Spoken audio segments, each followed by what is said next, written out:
Hey everyone, thank you so much for joining us tonight for our Wednesday night Bible study. If I haven't met you yet, my name is Brian Fatasic. I'm the lead minister here at Westside. My family and I have been blessed to be part of the Westside family for almost 7 years now. And I just want to tell you, this is really a great place to connect with others, to build those relationships, to grow, to be inspired to serve in our community, and really to help each other share the good news of Jesus and the difference that he can make in our lives. When we moved here to Bakersfield, we knew this would be the right place to start a family and to raise our kids. So if you're in the Bakersfield area, we invite you to join us every Sunday at 9 o'clock for an indoor service or 10:30 a.m. for an outdoor service. And if you can't make it in person, then join us at 9 a.m. because we'll be live streaming our services at that time as well. Well, tonight we're going to start a new study, and it's sort of a companion to my Sunday morning message series. I'm getting that series started. Adam's going to be taking the baton and finishing it up because our baby is due some point in the next few weeks now. And so that series on Sunday mornings is called Discovering the Heart of God. And it's based off of a passage in Exodus chapter 34, when God reveals his key character traits to Moses. Let me read that passage for you. Exodus 34, verses 6 and 7.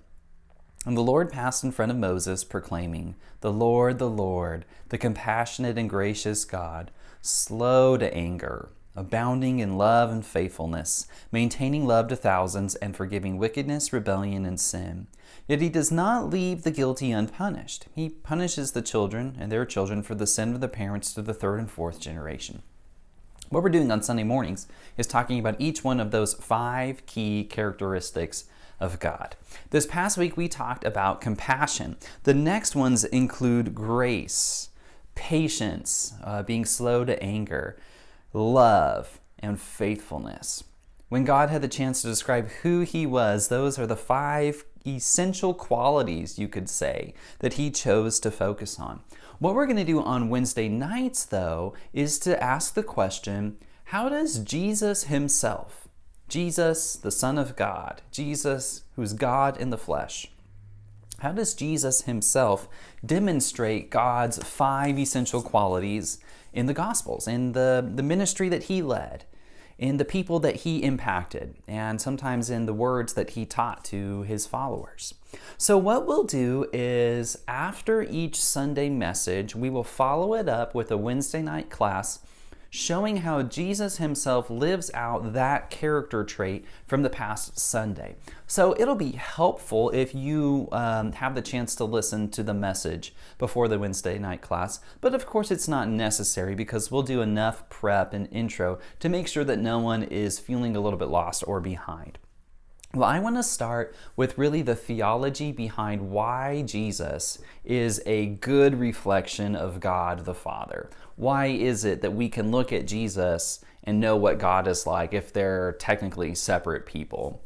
And in Christianity, there's a doctrine called the Trinity, which helps explain the relationship between the various members of the Godhead. So there's God the Father, there's God the Son, Jesus, and there's God the Holy Spirit. And although each part of that Godhead is separate from the others, at the same time they're united as one God. So when we look at the attributes of Jesus and his personality, the way he treated people, his heart for people, we're not just getting to know Jesus, at the same time we're getting to know God and the Spirit, the personality, the character of God, the Spirit as well.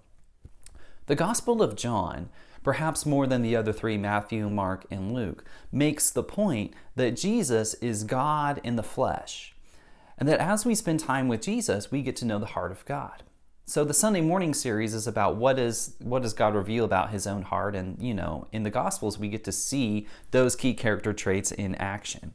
Let me read a little bit from the Gospel of John, and really focusing on the way John is making the point, when you see Jesus, you are seeing God in the flesh. So let's begin in John chapter 1.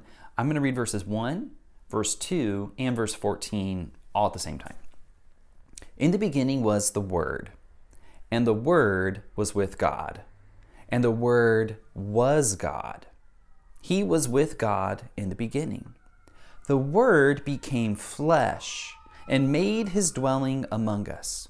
We have seen his glory, the glory of the one and only Son who came from the Father, full of grace and truth.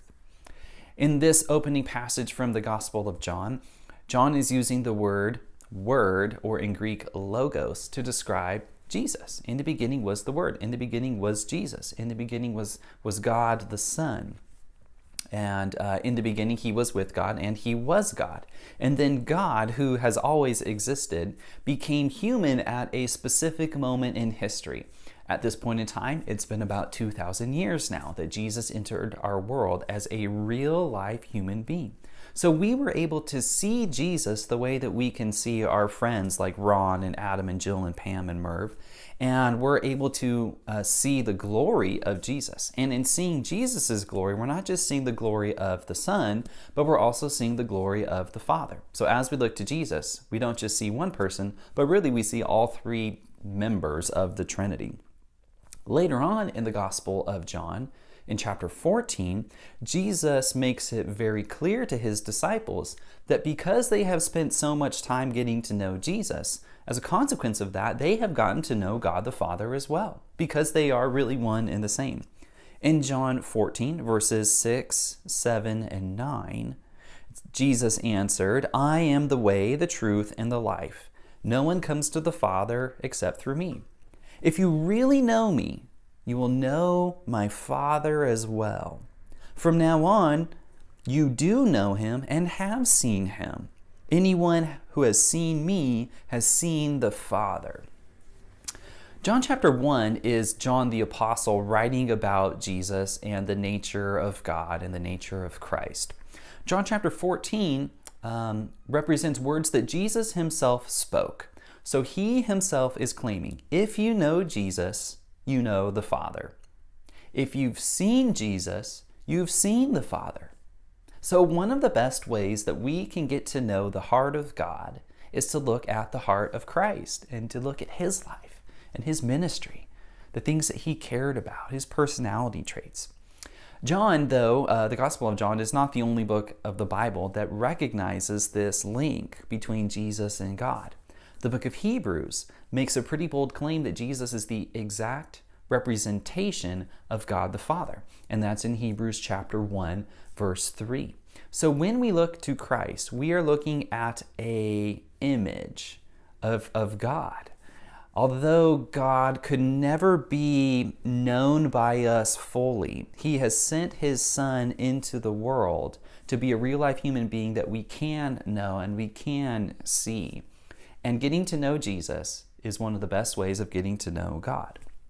That's a little bit of the theology behind why we can get to know God by getting to know Jesus. And what we'll do now is to start with the first essential characteristic that we talked about, which was this past Sunday. The first key character trait of God, and that would be compassion. So I hope that you had a chance to listen to our message from this past Sunday describing the compassion of God and how it's this deep feeling of affection. You see someone, you notice them, you understand the pain that they're going through. And because of your deep love for that person, you don't just wish them well and hope that things get better on their own, but compassion leads you to action. So it's a deep feeling of affection that turns into tangible action to try and help that person. What we'll do tonight is we'll look at a few scenes from Jesus' life where the Gospels actually use this word compassion. There are many other examples of Jesus interacting with people where he demonstrates compassion. In fact, it's probably hard to find interactions where Jesus doesn't show compassion. But the ones that we're going to look at tonight actually use the word compassion in the original Greek language, and sometimes it's translated as pity in the New Testament, depending on which Bible translation you use. But what we'll do is we'll look at these various scenes from Jesus' life where they actually use the same word. And what I hope that we'll see by the end of it is that there is a recurring theme or a recurring pattern where Jesus demonstrates compassion on people who are really at a low point in their life.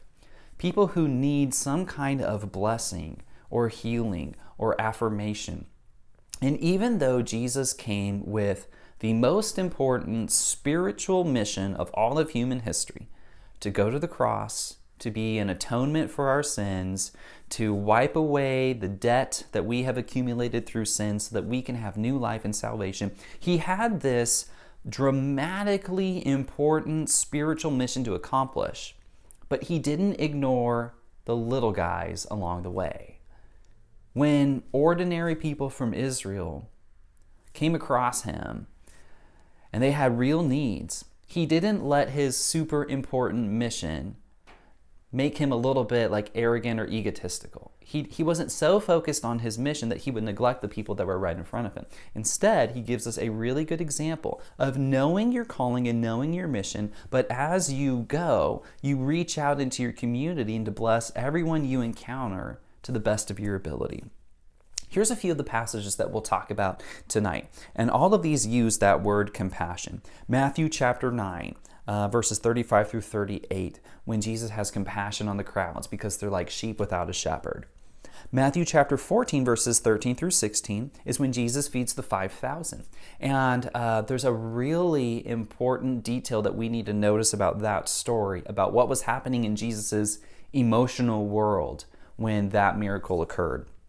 The very next chapter, Jesus once again feeds a huge crowd. This time it's 4,000. He has compassion on them.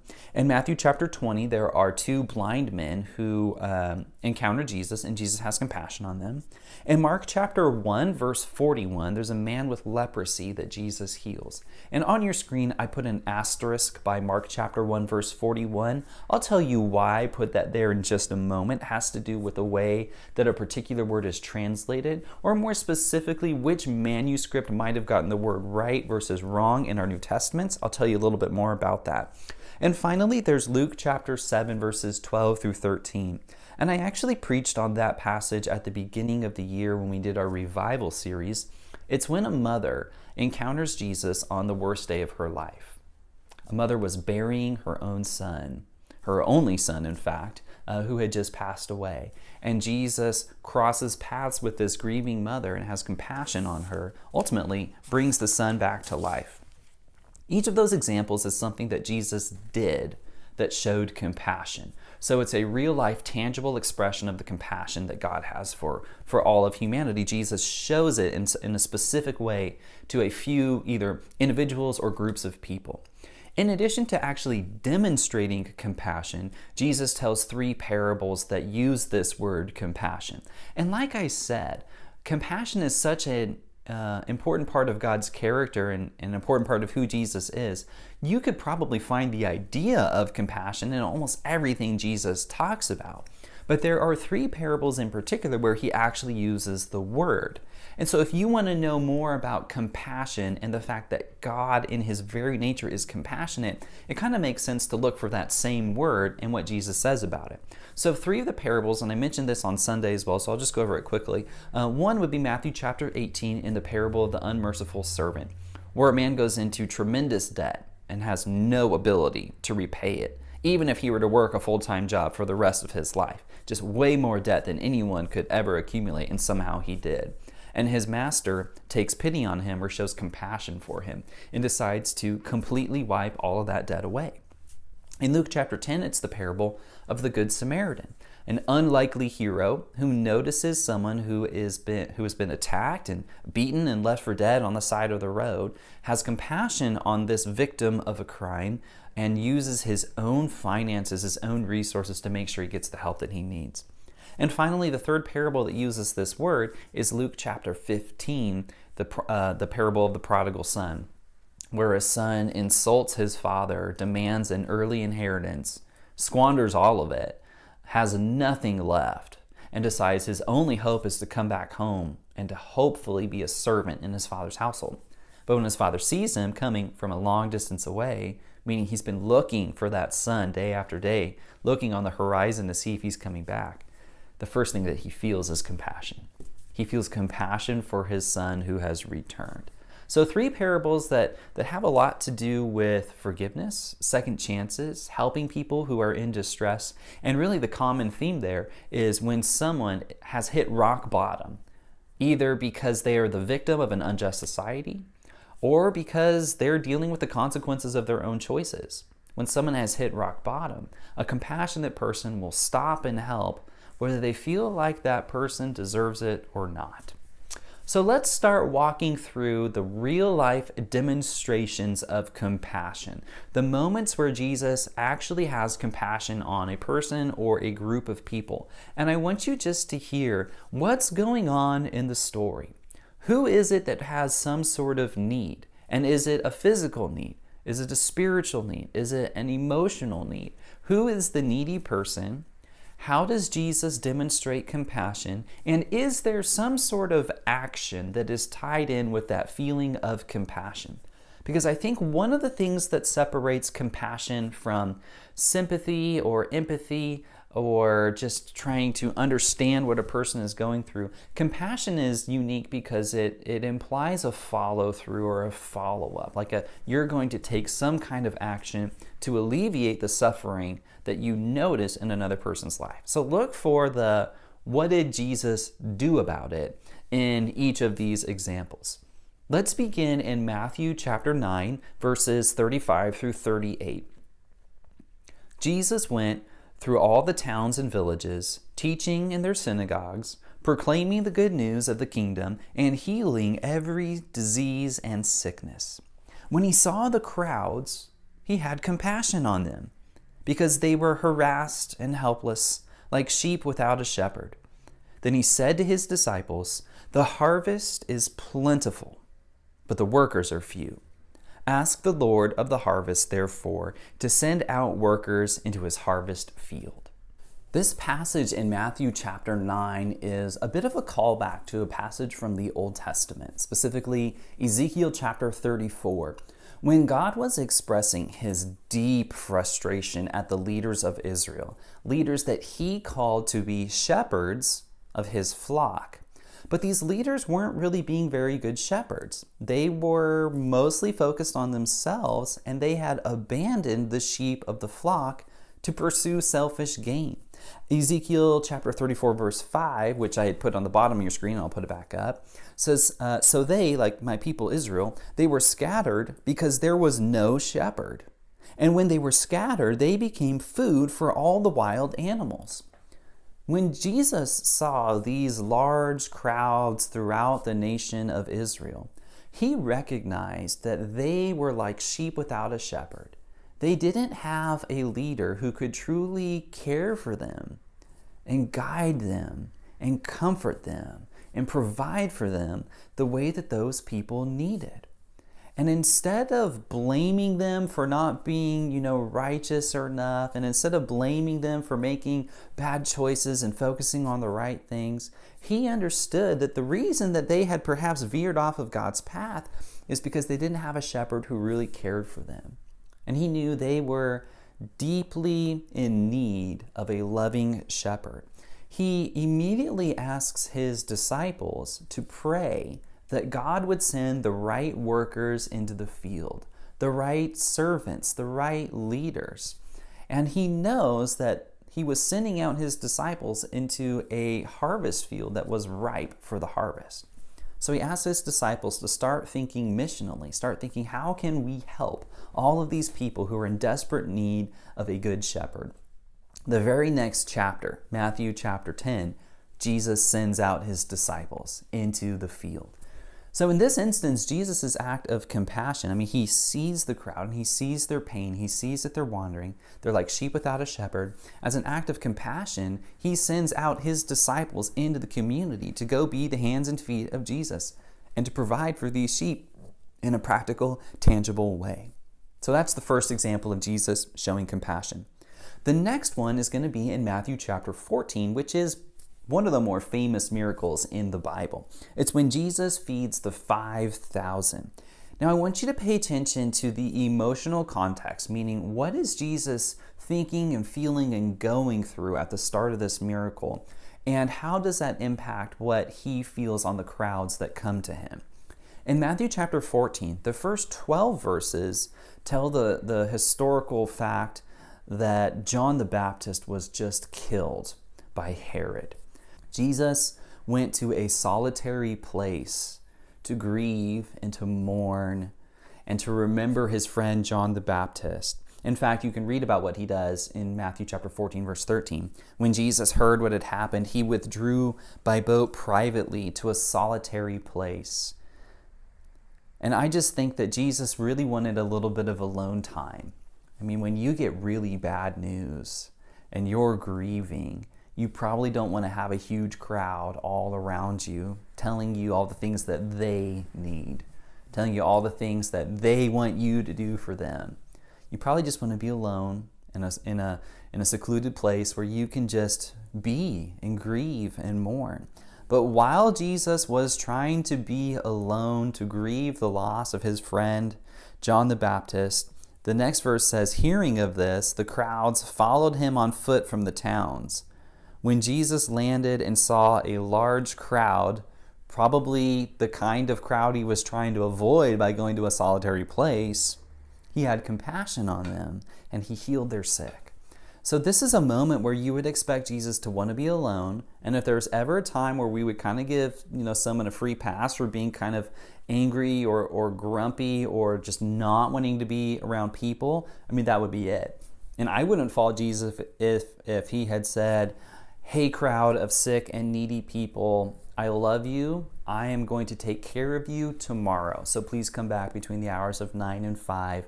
Take a number. I'll get you all sorted out. I'll heal everyone, just not today. I honestly wouldn't blame him for doing that because of what he had just gone through. But even in one of Jesus's hardest emotional moments, when he saw the crowd, he wasn't angry. He wasn't bitter. He didn't get selfish. He didn't send them away. Even when he was struggling emotionally, he still had compassion on the crowd. And after that is the scene where he feeds the 5,000. He knows they're in a remote place. They're not going to have enough food unless he does something about it. And as an act of compassion, he feeds them. So he heals their sick and then he feeds them. In Matthew 15, the very next chapter, it's a similar story all over again. Jesus is up on a remote mountain, somewhere far away. And people bring the people who are sick, injured, crippled, lame, blind, afflicted by diseases. They bring all of these very sick people up, all the way up this secluded, solitary mountain, and Jesus heals them up there. And I'm just thinking about the faith and the determination of those families who helped their paralyzed brother or father or sister, their blind relatives, their friends who really couldn't get around very well. These families helped them all the way up to this secluded mountain because they know if we can just get close to Jesus, Jesus can heal him. Jesus can dramatically change our lives if we can just get close to Jesus. So Jesus has compassion on the crowds. Jesus called his disciples to him and said, I have compassion for these people, for they have already been with me 3 days and have nothing to eat. I do not want to send them away hungry, or they may collapse on the way. So he heals them on the crowd, and then once again he heals them, knowing that if he doesn't, they're going to be in a tough spot. So we see the compassion not only to heal the people, but to provide for them physically by giving them a meal as well. The next example involves two blind men that Jesus ultimately heals. And it's in Matthew chapter 20, verses 29 through 34. So as Jesus and his disciples were leaving Jericho, which was a city that God had completely destroyed as a sign of his power in the book of Joshua, now it's a city where there is redemption and healing. As Jesus and his disciples were leaving Jericho, a large crowd followed him. Two blind men were sitting by the roadside, and when they heard that Jesus was going by, they shouted, Lord, Son of David, have mercy on us. Have pity on us. Show us grace, help us. And I kind of wonder how it is that two blind men could hear the fact that it was Jesus. Now, maybe it was something as simple as his disciples were like, hey, Jesus, what are we going to do when we're so close to Jericho? So maybe they knew because they heard it. But I wonder what exactly was being talked about that they knew this was Jesus. And obviously, I'm not going to be able to answer that question before I get to heaven. But that's one of those things that makes me think, wow, there was something truly amazing about Jesus, that people could know him just by hearing the sound of his voice. So they're calling out, "Lord, Son of David, have mercy on us." And the crowd rebuked them and told them to be quiet. Don't bother the teacher. You're getting in the way. He has important things to do. It's almost a parallel to the story of the Good Samaritan, where the very religious people, the priests and the Levites, knew they had a mission. And so, don't bother me. I'm on an important mission. I can't stop to help this guy because there's something more important that I need to do in the temple. And perhaps the crowd felt like Jesus was a respectable rabbi, and don't bother him by making him stop and deal with you. I mean, there's a reason why you're blind. You must have done something wrong. And you can kind of fill in what that conversation or what their hearts might have been. But these guys shouted all the louder, "Lord, Son of David, have mercy on us." They knew this was a once-in-a-lifetime opportunity. That if Jesus keeps going, and if he never comes back, then they're not going to be healed. This is their moment of transformation. So Jesus stopped and called them. "What do you want me to do for you?" he asked. "Lord," they answered, "we want our sight." So kind of a predictable question and kind of a predictable answer. But they say, "We want our sight." And in verse 34, Jesus had compassion on them and touched their eyes. Immediately they received their sight and followed him. Jesus encounters these two men who are blind. These two men who they can't go about their lives the way they want to. I mean, just imagine the difficulties that someone would face with that kind of disability. It's not impossible by any means, but just imagine the difficulties and the gift that Jesus gave them by giving them their sight. And what do they do with their sight? They get up and they follow the master who just healed them. So we see Jesus having compassion on them, which is it's very different than the way that the crowd was treating these guys. And you see the crowd's response to them as sort of the opposite of what Jesus does. The crowd was very dismissive, but Jesus chose to have compassion on them and help them instead. Now, the next example comes from the book of Mark, and again, it's a healing story. And maybe you're starting to pick up on that pattern where a lot of the times when Jesus shows compassion, it's on people who are physically needy in some way. This one is in Mark chapter 1, verses 40 through 42, and this was the one where I put a little asterisk by it because in the NIV, it doesn't use the word compassion. It says that Jesus was indignant, which means like upset or frustrated or mad, or I can't believe that you're doing this. The NIV is really the only Bible translation, one of maybe a very few number, that uses the word indignant, and the vast majority of the others use the word compassion. And that has to do with the various manuscripts of the New Testament and the fact that scholars are very confident that the actual word is compassion, but there are just a few manuscripts that use the word indignant instead, and at some point you have to use context clues and your best judgment to decide which word really belongs there. So the vast majority of translations use the word compassion here, which I do feel is more than likely correct, and in the NIV it's indignant, so just a different word. But listen to the story of Jesus healing a man with leprosy. Mark 1, verse 40. A man with leprosy came and knelt in front of Jesus, begging to be healed. "If you are willing, you can heal me and make me clean," he said. Moved with compassion, Jesus reached out and touched him. "I am willing," he said. "Be healed." Instantly, the leprosy disappeared and the man was healed.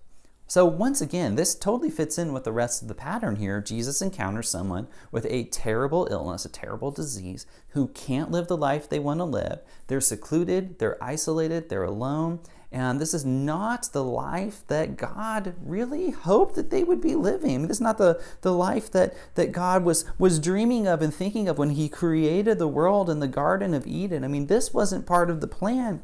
And certainly this isn't the life that the man wanted to live either. So God and this man both understood this isn't ideal. This isn't what you were created for.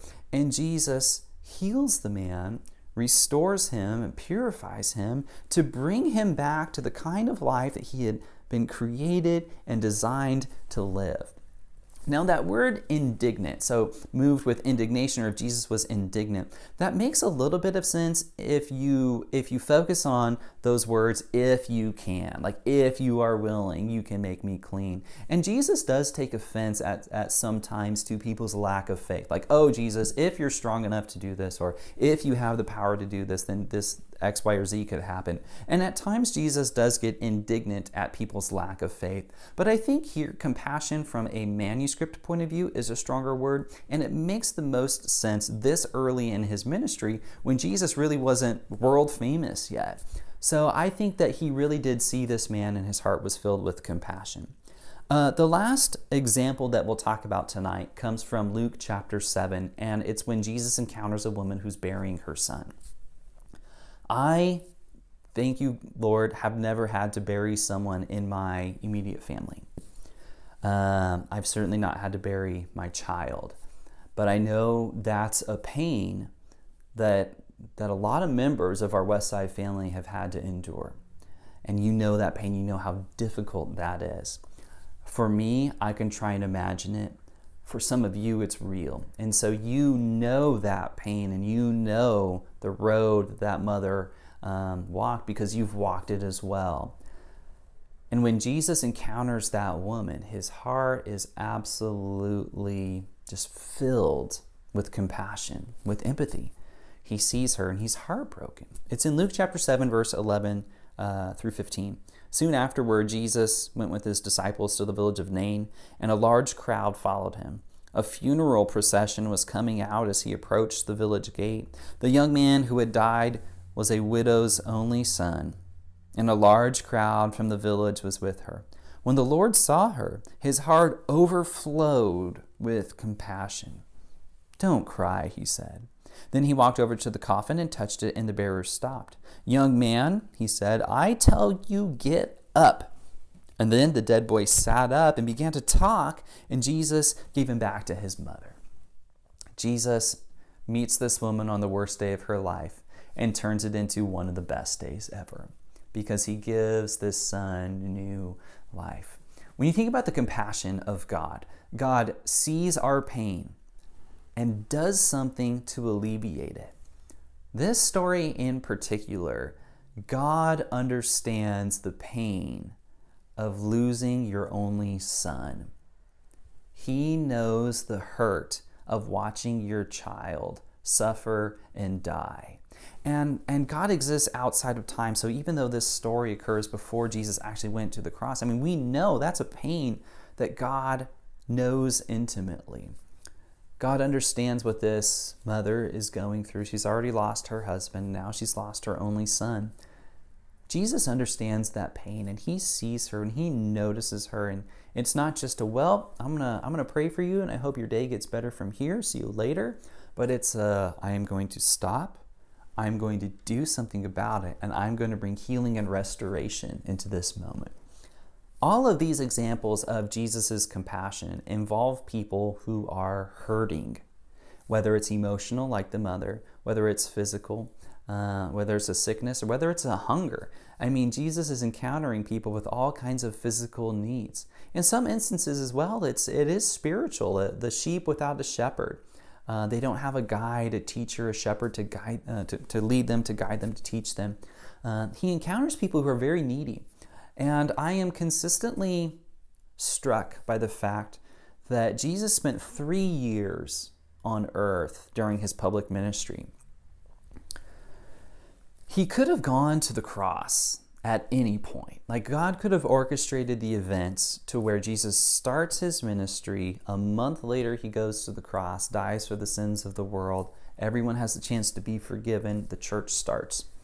But the fact that Jesus spent 3 years loving people, serving people, mentoring his disciples, training them to go out into the villages and to love and to serve, the fact that he spent so much time comforting people instead of just rushing to the spiritual goal, I think is an example that we need to keep in mind.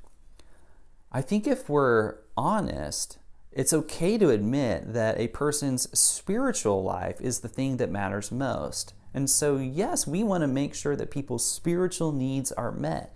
that it's more important for a person to have an eternal life, eternal salvation with God, than it is for them to have a happy and fulfilled life now. But if we were to say, well, the only thing that matters is their spiritual life, so we're not even going to care if they're hungry or hurting now, we've lost sight of the heart of God.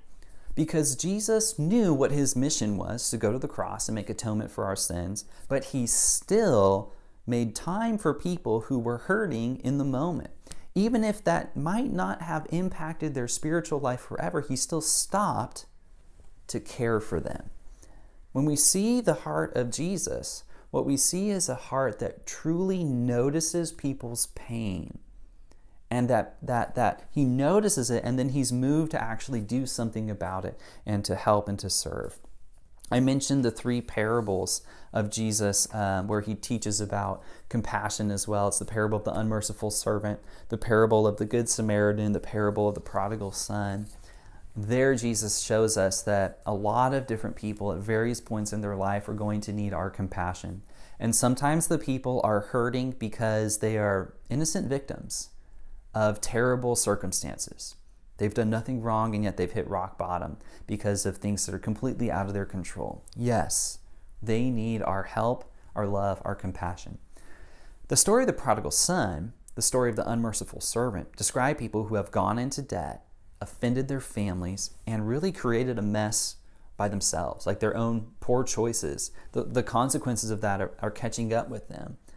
And in each of those situations, the father figure, the figure that represents God, the master or the father representing God, they have compassion on a guilty person. And to me, okay, I can have compassion on someone who's hurting because they're a victim. It's a little easier. It's really challenging for me to say, yep, that person who made poor choices and is dealing with the consequences of that, they're dealing with all the things they brought on themselves, that's the hard one. Because I think, well, they don't deserve it. And God is telling me, especially over the past couple of weeks when I've been really digging into this idea, stop caring about whether or not they deserve your help and just help. That's the example of Jesus through his life, through his parables, and specifically by going to the cross and dying for people that he knew. I mean, he knew not everyone would respond to him and follow him, and yet he went to the cross anyway. Not because we deserved it, but because he loves us. If you're interested in hearing a little bit more about compassion, I've talked about it on Sunday from the Old Testament point of view. I've talked about it in the Gospels now. Paul, Peter, other Christian writers will grab that baton and they will keep on going with this theme of compassion through some of the epistles in the New Testament. So up on your screen now, I'm going to put some passages for further study. If you want to read 2 Corinthians chapter 1, verses 3 through 5, Ephesians 4, 29 through 32, Philippians 2, verses 1 through 4, Colossians 3, verses 12 through 14, 1 Peter 3, 8 and 9, or 1 John chapter 3, verses 16 through 18, Paul, John, Peter will talk about how to actually incorporate compassion into our daily living. So if you feel convicted in your heart that because God is compassionate, because Jesus gives us a practical example of compassion and teaches us about the importance of it, if you feel convicted that you need to be compassionate as well, first of all, good, because that is what the Spirit is calling us to do tonight. You can keep reading about it and to learn, how do I do it? What does it look like? What does compassion really look like in terms of our daily living? You can read some of those passages, and I encourage you to do that. Look for the opportunities to show compassion for people who are hurting. God will place them in your life. Don't be dismissive. Don't get so focused on the things that you think are important that you miss the ministry moments that God is placing in your path right here, right now. Thank you for joining us tonight. Come back next week and we will be talking about grace, how Jesus demonstrates grace. And that'll be a fun one because virtually every single thing he does and says demonstrates grace. So that might be a little bit of a challenge to try and narrow it down to just a few examples, but we invite you back for that. Thank you for joining us. I hope you have a wonderful night. God bless.